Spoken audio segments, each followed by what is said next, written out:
Hello students, you know we are studying colligative properties. We studied that properties of the ideal solutions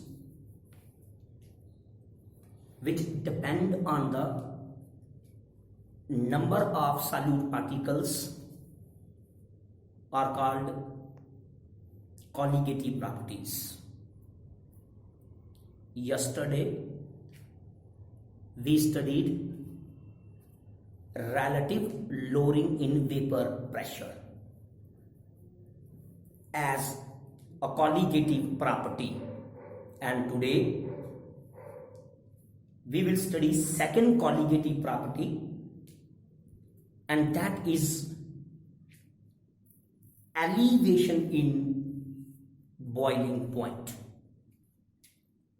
So before we study elevation in boiling point, let us understand what is boiling point.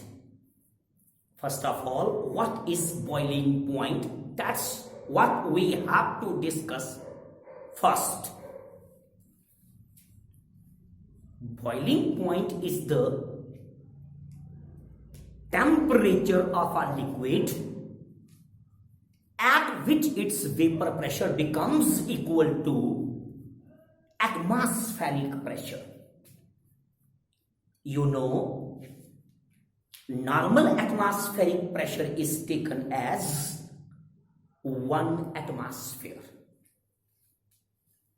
When there is a liquid and its vapor pressure becomes equal to atmospheric pressure, the liquid begins to boil, and the temperature at which the vapor pressure of a liquid becomes equal to the temperature at which the vapor pressure of a liquid becomes equal to atmospheric pressure, that temperature is called as boiling point of that liquid. Now you know that the boiling point of water is 100 degree Celsius. क्यों होगा water का, pure water का boiling point 100 degree Celsius? Very simple, because at 100 degree Celsius the vapor pressure of the water becomes equal to 1 atmosphere, that is atmospheric pressure. तो 100 degree Celsius temperature पे water का 100 degree Celsius temperature पे water का vapour pressure will become 1 atmosphere. Water ka vapor pressure will become equal to atmospheric pressure. So 100 degrees Celsius will be the boiling point of the water. ये तो हुआ boiling point, the temperature at which the vapor pressure of a liquid becomes equal to atmospheric pressure. That is the boiling point. Now let us understand elevation in boiling point.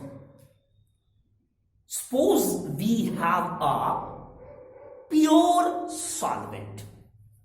Pure solvent means solvent having no solute in it. When there is no solute in a solvent, its vapor pressure is high. Let's take some non-volatile solute and put that non-volatile solute in the pure solvent. Now what happens to the vapor pressure? When non-volatile solute is added to the pure solvent, what happens to the vapor pressure? Study कर चुके हैं आप. Some of the surface of the solvent will be occupied by the non-volatile solute particles. इससे solvent का surface area कम होगा और उसका vapour pressure decrease कर जाएगा. तो हमने हमने आपसे बात करी, हमारे पास प्योर सॉल्वेंट है, हम इसको सॉल्यूशन में कन्वर्ट करेंगे। प्योर सॉल्वेंट का हाई होगा वेपर प्रेशर, इसीलिए जब आप प्योर सॉल्वेंट को बॉईल करेंगे तो आपको प्योर सॉल्वेंट को ज्यादा हीट नहीं करना पड़ेगा। क्यों? क्योंकि प्योर सॉल्वेंट का पहले से ही हायर है वेपर प्रेशर।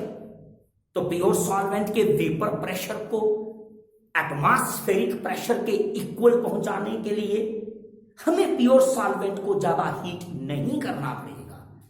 हमें प्योर सॉल्वेंट को बॉईल करने के लिए ज्यादा हीट सप्लाई नहीं करना पड़ेगी, क्योंकि इसका पहले ही हायर है वेपर प्रेशर। थोड़ी बहुत हीट देने पर ही इट्स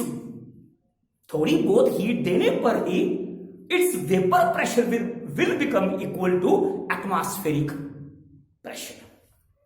So pure solvent का लोअर होगा boiling point.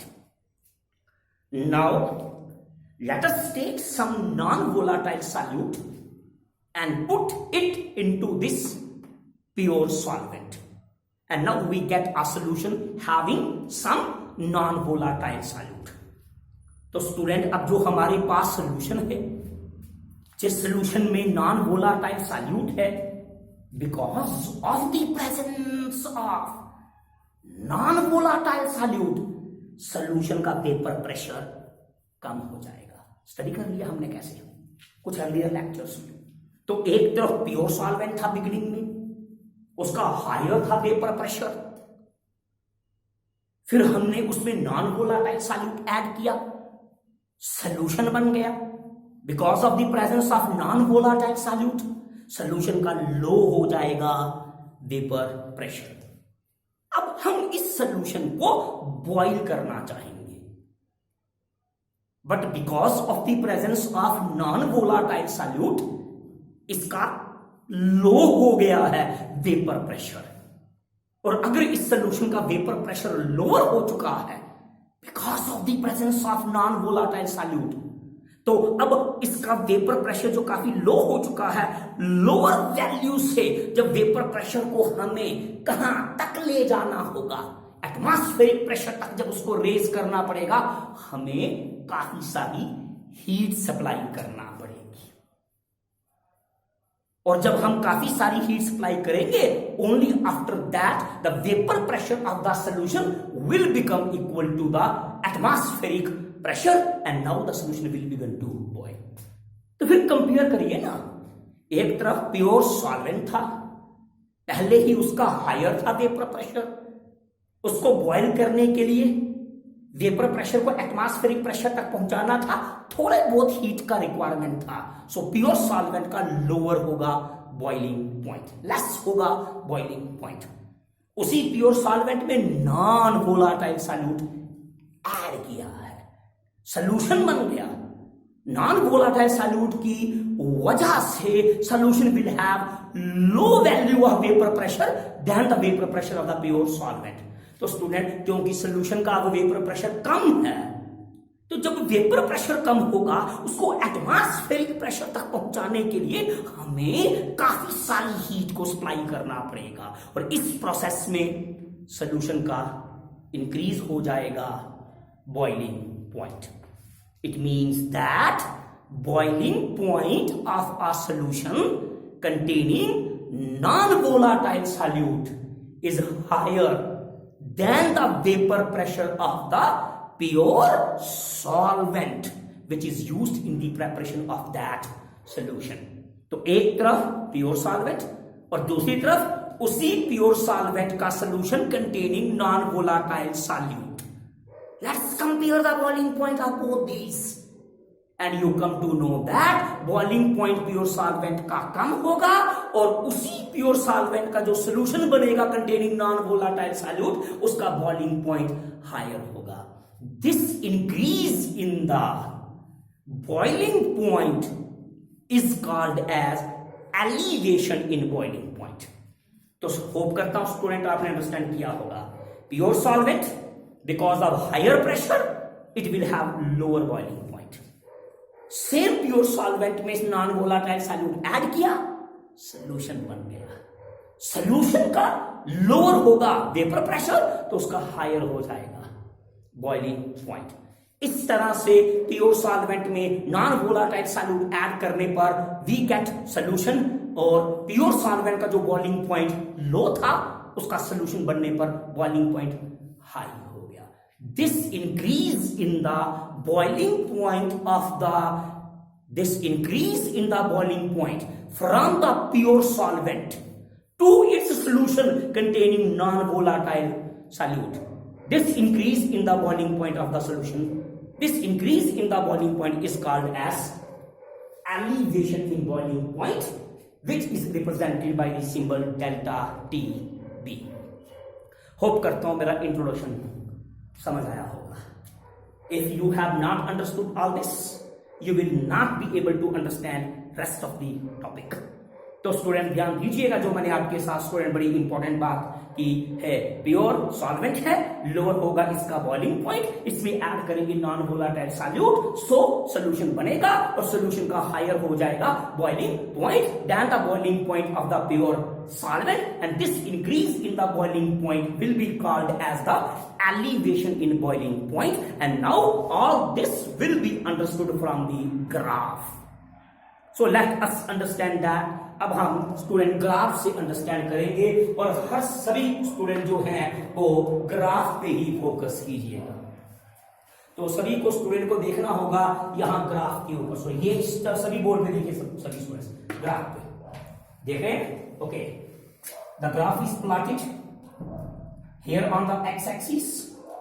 We have temperature. Student यहाँ x-axis पे हमने टेम्परेचर को प्लॉट किया हुआ है, बॉइलिंग पॉइंट को प्लॉट किया हुआ है, टेम्परेचर को प्लॉट किया हुआ है।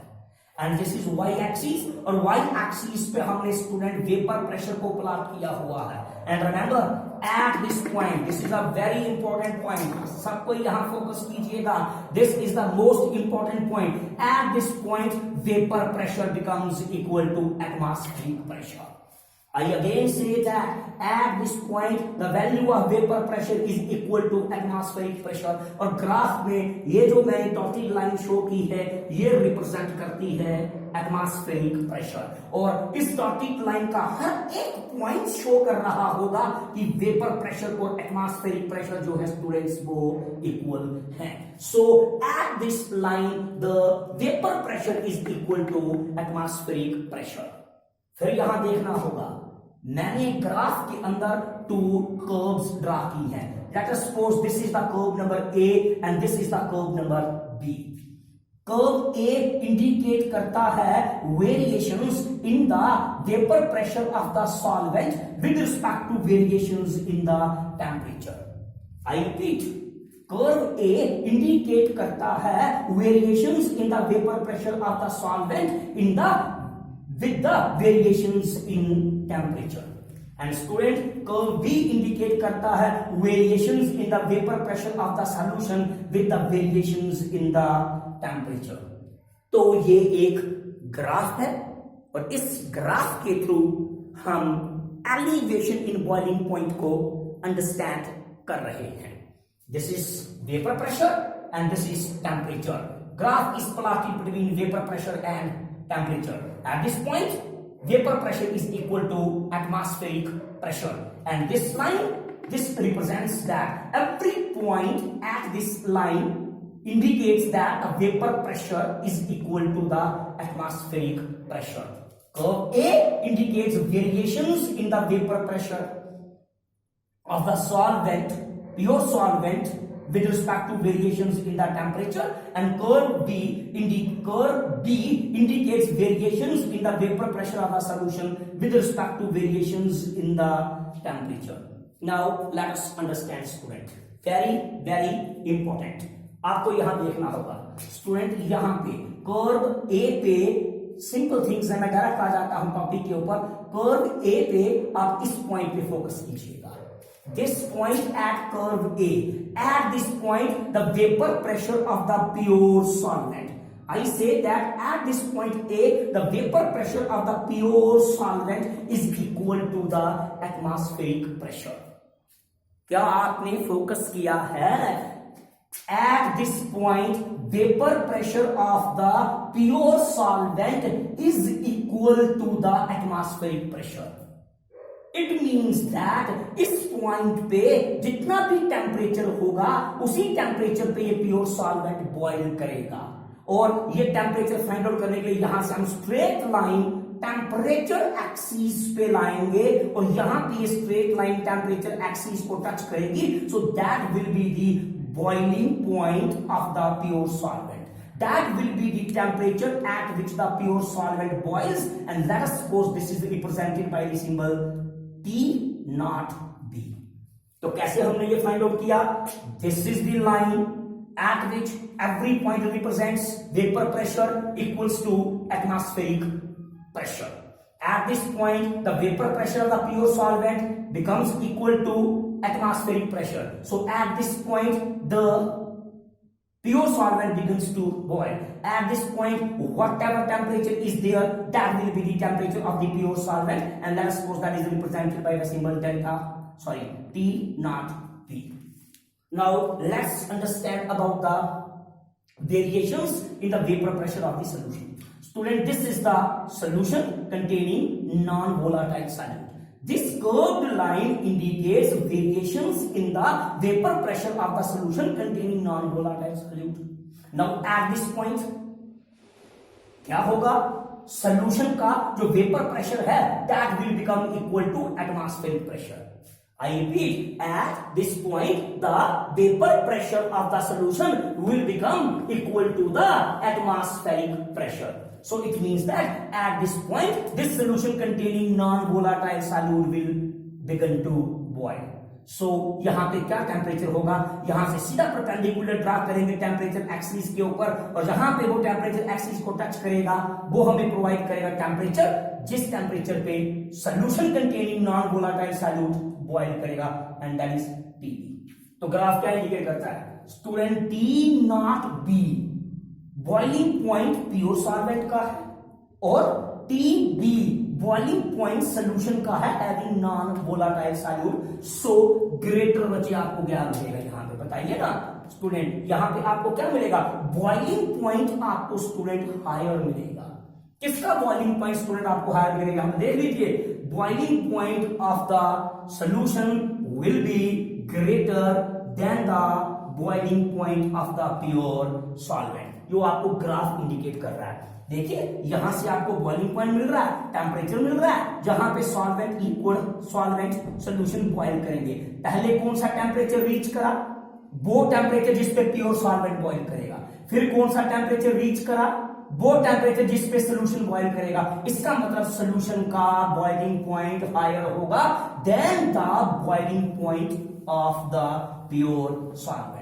और दोनों बॉइलिंग पॉइंट्स में जो डिफरेंस होगा that will be called as the elevation in boiling point which is represented by the symbol delta T B. तो स्टूडेंट मैं होप करता हूं ये समझ आएगा आपको ग्राफ से. डेल्टा टी बी का वैल्यू ग्राफ से साफ पता चल रहा है, हायर है. किससे? टी नॉट बी से. T not B is the boiling point of the solution. T naught B, is the boiling point of the pure solvent. This is the graphical representation. तो graphically अभी अभी हम आपको बताए boiling point solution having non-volatile solute higher होगा than the boiling point of the solvent used in the preparation of the same solution. और दोनों के boiling point में जो difference होगा आप उसको भी कह सकते हैं elevation in boiling point. ये जो boiling point में increase आई है देख लीजिए, ये है बॉइलिंग पॉइंट प्योर सॉल्वेंट का और ये है बॉइलिंग पॉइंट सॉल्यूशन का. तो ये जो यहां से लेके यहां तक इंक्रीज आया है in the boiling point from the pure solvent to the solution, this increase in the boiling point will be called as elevation in boiling point which is represented by the symbol delta T B. और अगर अब आपको delta T B अगर चाहिए तो क्या करना होगा? Boiling point of the solution में से आप माइनस करेंगे boiling point of the pure solvent. तो ऐसा करने पर आपको एलिवेशन इन बॉइलिंग पॉइंट मिल जाएगा. तो स्टूडेंट यहां पे आपको लिखना होगा delta T B is equal to T B what is this TB student, मुझे बताइए। This is the boiling point of the solution containing non volatile solute and this is the boiling point of the pure solvent. ये जो मैं आपके साथ यहां पे बात बता रहा हूं स्टूडेंट, ये हमारा टीबी है। टीबी मतलब कि boiling point of the solution है। Boiling point of the solution का वैल्यू हायर है किससे, then the boiling point of the pure solvent, उससे। तो ये पहले हमें मिलेगा बॉइलिंग पॉइंट प्योर सॉल्वेंट का और फिर हमें मिलेगा बॉइलिंग पॉइंट स्टूडेंट किसका, सॉल्यूशन का। तो अब हम क्या करेंगे, डेल्टा टीबी का वैल्यू फाइंड आउट करेंगे। किसका वैल्यू ज्यादा है, boiling point of the solution का, उसमें से हम माइनस कर देंगे किसका, boiling point of the pure solvent का। ऐसा करने पर you will get elevation in boiling point. So we can say that delta TB is equal to TB minus T not B. Before going to other topics, other part, let us repeat what is delta TB. Delta TB is elevation in boiling point. What is TB? TB is the boiling point of the solution containing non-volatile solute. What is T naught B? T naught B is the boiling point of the pure solvent. तो अब हम आगे चलेंगे। एक topic करवाया था आपको just एक दो दिन पहले, relative lowering in vapour pressure. वहां से कुछ बात हम स्टडी करेंगे।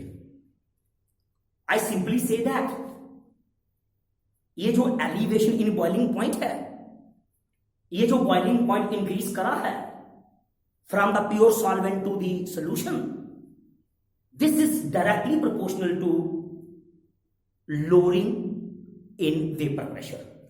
स्टूडेंट ये आप पहले भी कल के लेक्चर में स्टडी कर चुके हैं। कैसे, कितना बॉइलिंग पॉइंट इंक्रीज करेगा from the pure solvent to the solution, ये डिपेंड करता है कि कितना वेपर प्रेशर डिक्रीज होगा।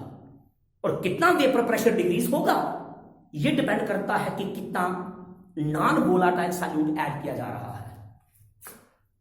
अंडरस्टैंड करना है स्टूडेंट, प्योर सॉल्वेंट है, हाई है वेपर प्रेशर, तो लो है बॉइलिंग पॉइंट। उसमें जितना ज्यादा हम ऐड करेंगे नॉन वोलाटाइल सॉल्यूट, उतना कम होता जाएगा, लोअर होता जाएगा वेपर प्रेशर। और वेपर प्रेशर जितना लो होता जाएगा उतना हाई होता जाएगा बॉइलिंग पॉइंट। क्योंकि वेपर प्रेशर जितना लो होता जाएगा, सॉल्यूशन को बॉयल करने के लिए उतना ज्यादा हीट देना पड़ेगा और solution will boil at a higher temperature. So pure solvent से सॉल्यूशन तक ये जो बॉइलिंग पॉइंट है ये इंक्रीज कर रहा है। क्यों?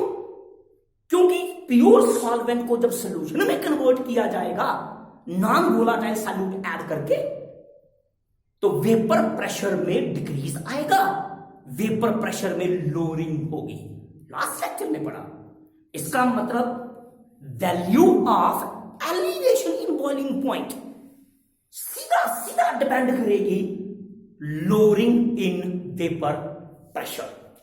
और यहां पे स्टूडेंट डेल्टा पी, इसको मैं लोअरिंग इन वेपर प्रेशर लूंगा। मैंने अपने पिछले लेक्चर में लोअरिंग इन वेपर प्रेशर पे ये सिंबल यूज किया, P not A minus PB. कुछ ऐसा मैंने यूज किया, not PB, P not A minus P S, vapour pressure of the solvent in the pure state minus vapour pressure of the solution. लेकिन अब मैं इसको equal to मान रहा हूं, सिंबल ये यूज कर रहा हूं delta P. Delta P is the lowering in vapour pressure. तो मैं होप करता हूं आपने मेरी इन बातों को अंडरस्टैंड किया होगा। Delta TB equals to boiling point of the solution minus boiling point of the pure solvent.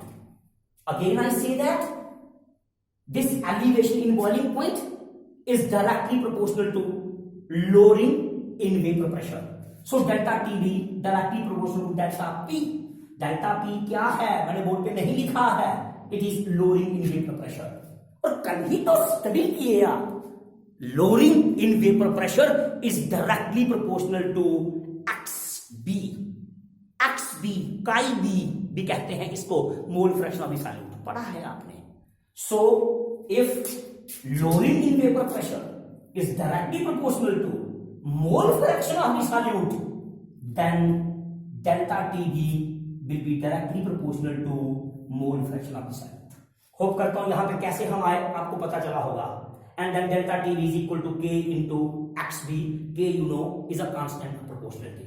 From the graph delta TB equal to TB minus T not B, but this elevation in boiling point is directly proportional to lowering in vapor pressure delta P, so delta TB directly proportional to delta P, but this delta P lowering in vapor pressure is directly proportional to mole fraction of solute, so delta TB directly proportional to mole fraction of solute, and so delta TB is equal to K into XB. Let us suppose this is the equation number 1 जो इस topic में important role play करेगी। Delta TB equals to K into XB।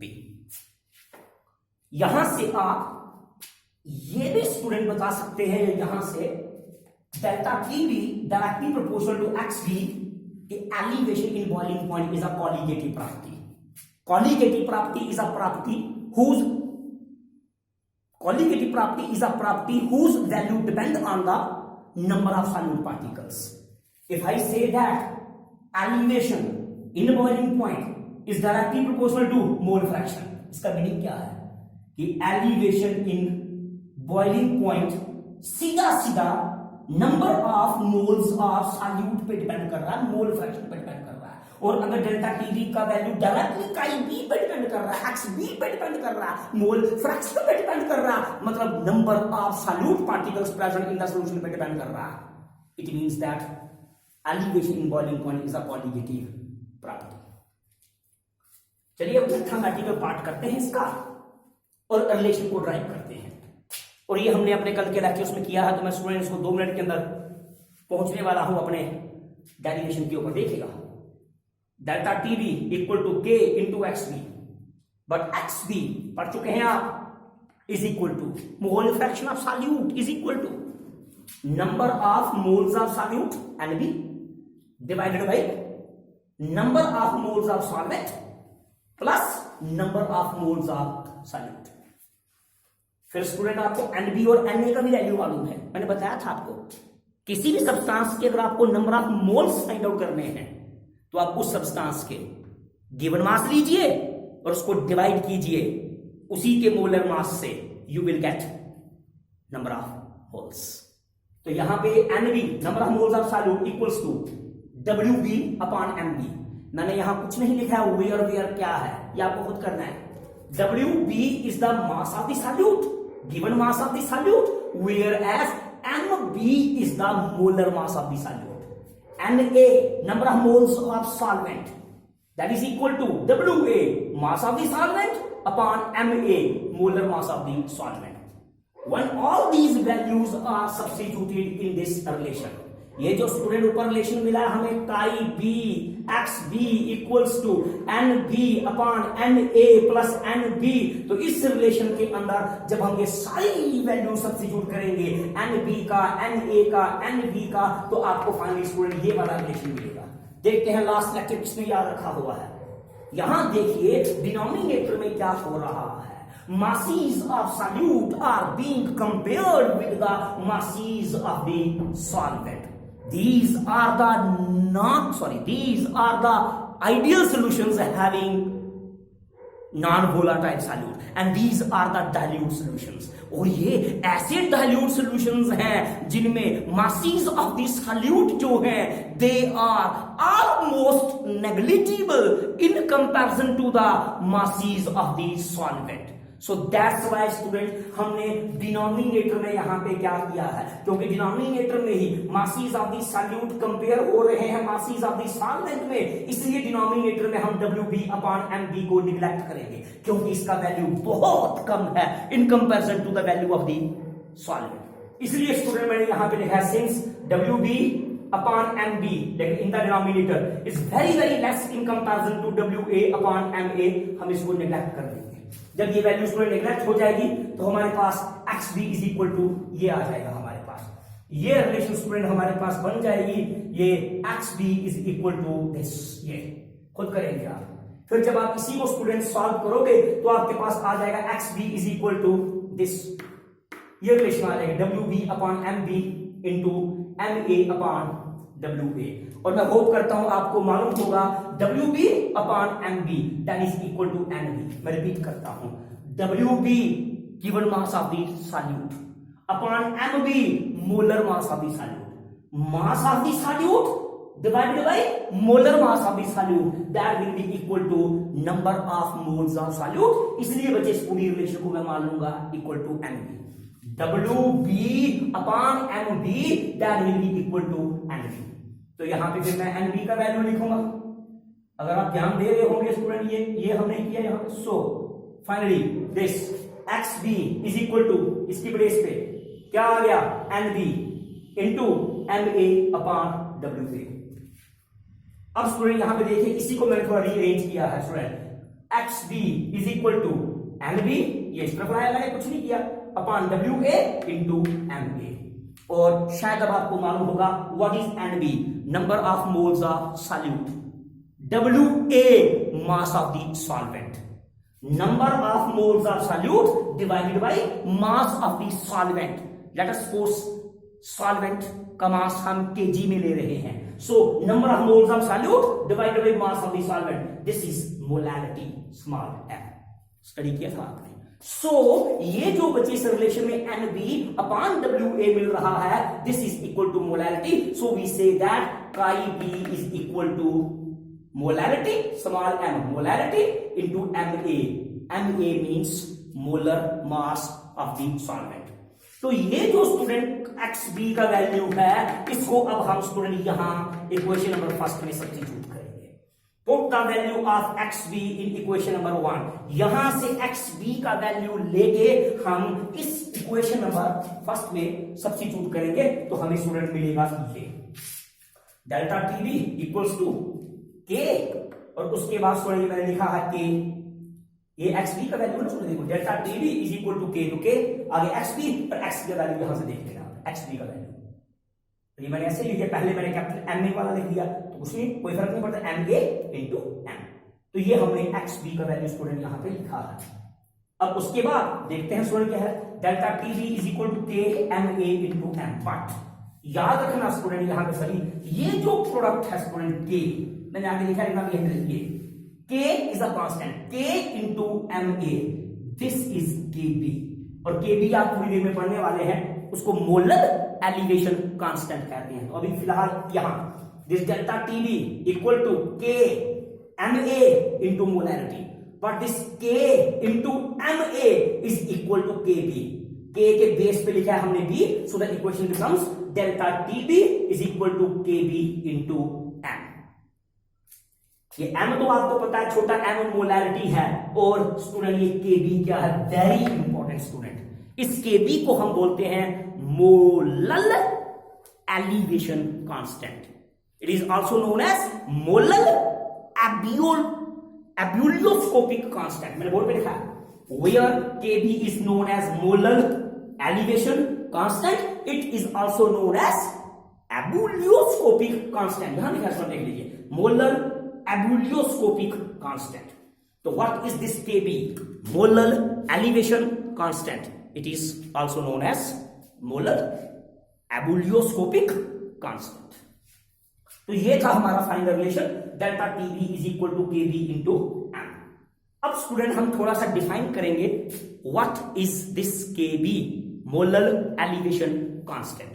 Suppose the molality of the solution is unity 1, ये suppose करके चले कि solution का molality 1 है, सोल्यूशन का मोलैलिटी 1 है, मीनिंग सोल्यूशन का मोलैलिटी 1 है, मीनिंग क्या है कि सोल्यूशन में 1 मोल्स ऑफ सॉल्यूट है in every 1 kg of the solvent.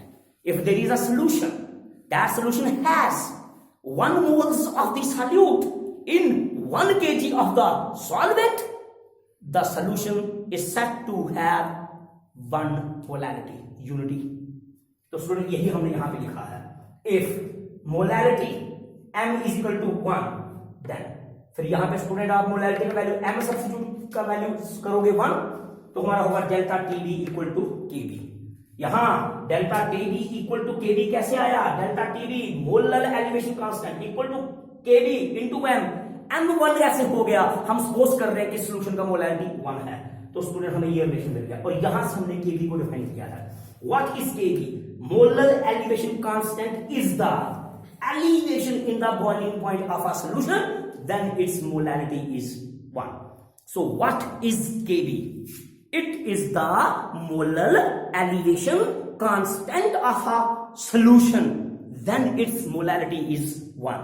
1 molarity means 1 mole of solute in 1 kg mass of the solvent. तो यहां लिखा है, so molar elevation constant is the elevation in boiling point of the solution, then its molarity is unity.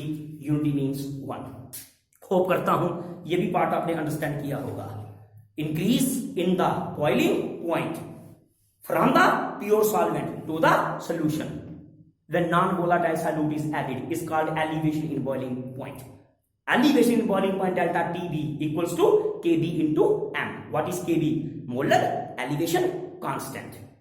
This molar elevation constant Kb is the elevation in boiling point when the molarity of the solution is unity. So in next part, very small part, let us derive the units of Kb. Very simple, खुद करना होगा आपको, मैं rapidly कर लेता हूं। तो student यहां देखिए, units of molar elevation constant as we know, अभी अभी स्टूडेंट आपने स्टडी किया, units of Kb molar elevation constant, और आप अभी अभी स्टूडेंट स्टडी किए delta TB equals to KB into M. बस यहां पे delta TB elevation boiling point मतलब टेंपरेचर यूनिट है, केबी का यूनिट फाइंड आउट करना है, मोलैरिटी के यूनिट्स है, और आप केबी की यूनिट निकाल लेंगे। फिर यहां से स्टूडेंट मैंने ये रिलेशन कैसे निकाला, मैं एम को मोलैरिटी को इक्वालिटी के उस तरफ ले गया तो वो डिवाइड में चला गया, so we get KB equal to delta TB upon M. Simple है। उसके बाद मैंने क्या किया, यहां पे अगर आप लोग देखें student KB is equal to delta TB upon M, और एम का वैल्यू मैंने सब्स्टिट्यूट किया है। क्या वैल्यू है एम का, M is molarity mass of solute upon mass of the solvent. और याद रखें मैंने मास ऑफ द सॉल्वेंट को किलोग्राम में लिया है, अगर आप उसको ग्राम में लेंगे फिर आपको रिलेशन को मल्टीप्लाई करना पड़ेगा 1000 से, आपने स्टडी किया था।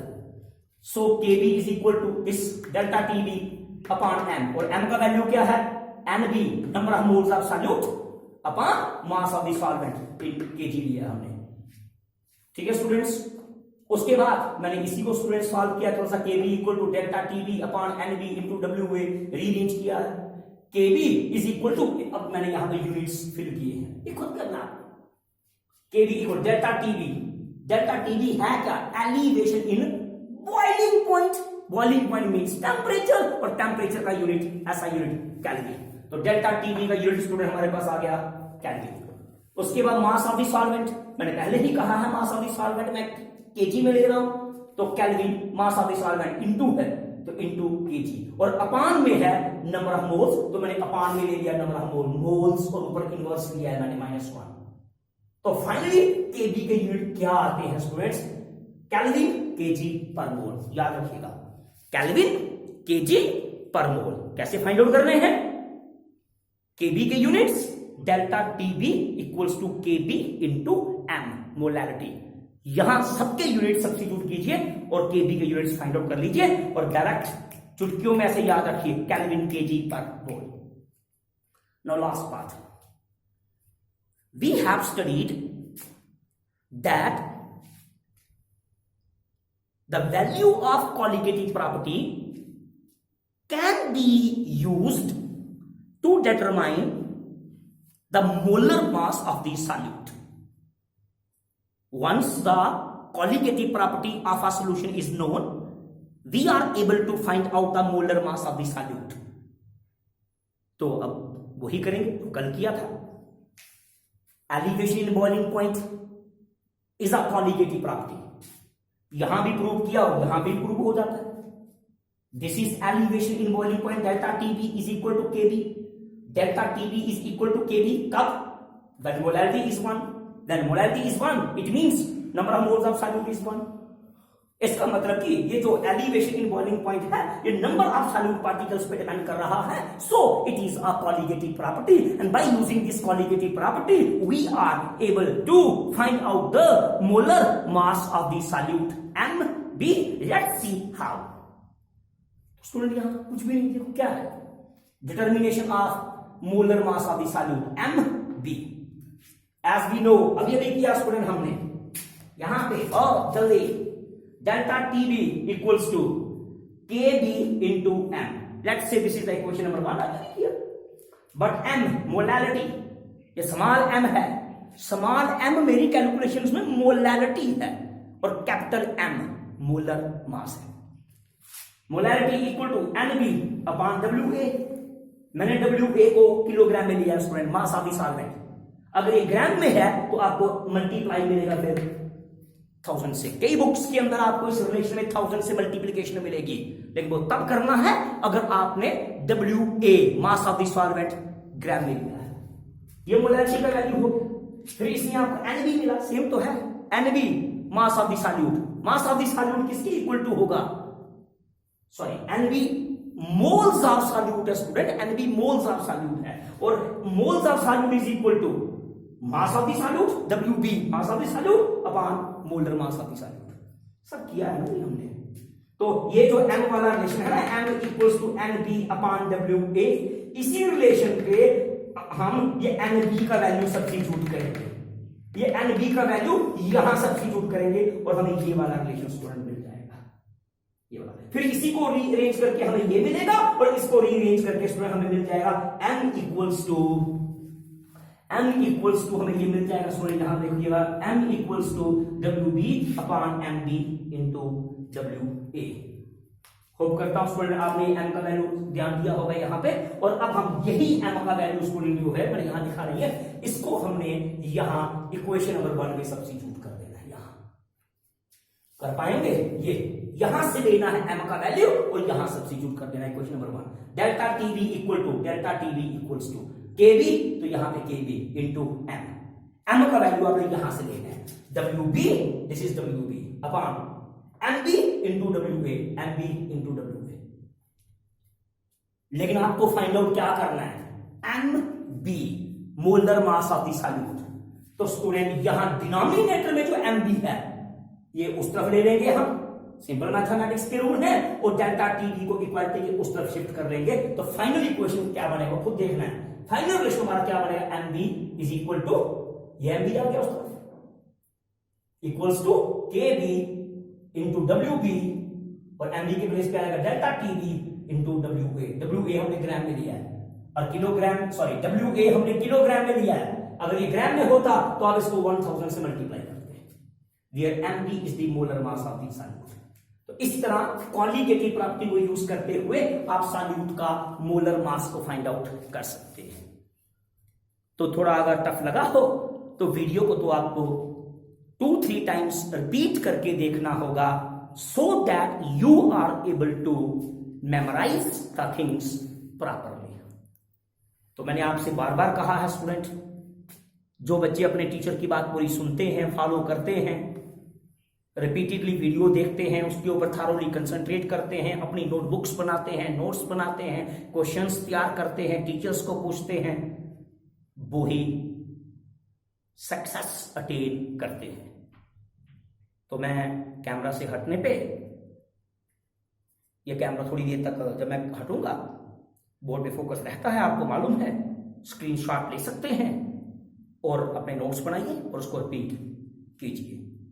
नेक्स्ट टॉपिक में मिलते हैं नेक्स्ट कॉलिगेटिव प्रॉपर्टी के साथ, which is depression in freezing point. इशारा दिया मैंने, डिप्रेशन, एक था एलिवेशन इन बॉइलिंग पॉइंट, लेकिन अब होगा depression in freezing point. Thank you.